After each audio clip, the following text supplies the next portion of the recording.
And I'm thankful for my kindergarten class who made these wonderful crafts to celebrate Thanksgiving. After the Native Americans helped the Pilgrims survive their first winter in America, the Puritans invited them to share the first Thanksgiving. Oh, these are adorably strong. A 5-year-old made that. Based off of the lies that you taught them. Excuse me? Oh, it's not your fault. These are full of half-truths and historical propaganda. I thought the Native Americans and the Pilgrims were like besties or whatever. At best, the Pilgrims and Wampanoags could be described as political allies. By the time the Pilgrims showed up, not only were 2/3 of the Massachusetts tribes completely wiped out by European slave owners and diseases, the Pilgrims were constantly at war with the indigenous people and routinely tortured them. But what about Squanto, the Native American who learned English to help out the Pilgrims? He was actually a slave that was hauled off to Europe, and then he learned English so that he could escape. But they did celebrate it every year, right? Not exactly. The next one was 16 years later, and unfortunately, it was because the Puritans were celebrating the massacre of the Pequot tribe.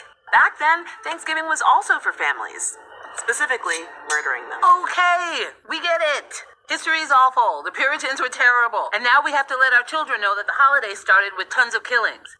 Happy? Well, we actually have just about everything wrong with the Thanksgiving myth. Definitely didn't wear these buckle hats. Didn't land on Plymouth Rock. And as for that turkey... No, not turkey. More like venison, fowl, and eel. Oh, who cares about how this stupid holiday got started anyway? Exactly. In George Washington's 1789 Thanksgiving Proclamation, the settlers aren't mentioned not even once. Thanksgiving wasn't celebrated nationwide until 1863 when this guy declared it a national holiday during the Civil War in order to bring the country together. That's why all of our foods are from the 19th century. So Lincoln came up with the whole Indian Pilgrim story. Nope, that myth didn't catch on till the 1900s after we had fought and killed all the Native Americans. And then we put it in textbooks as fact. Because America.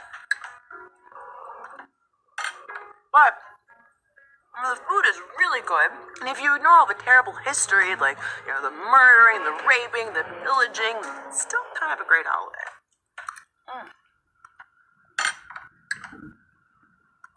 So the Mayflower is a lie. Why do we eat cranberry sauce? What about stuffing? Is Black Friday really just a capitalist conspiracy to get poor people to buy things so we can't truly live out a populist revolt? Or is it Really in America? Is this really in America? And what about corn? I'm never telling you the truth ever again.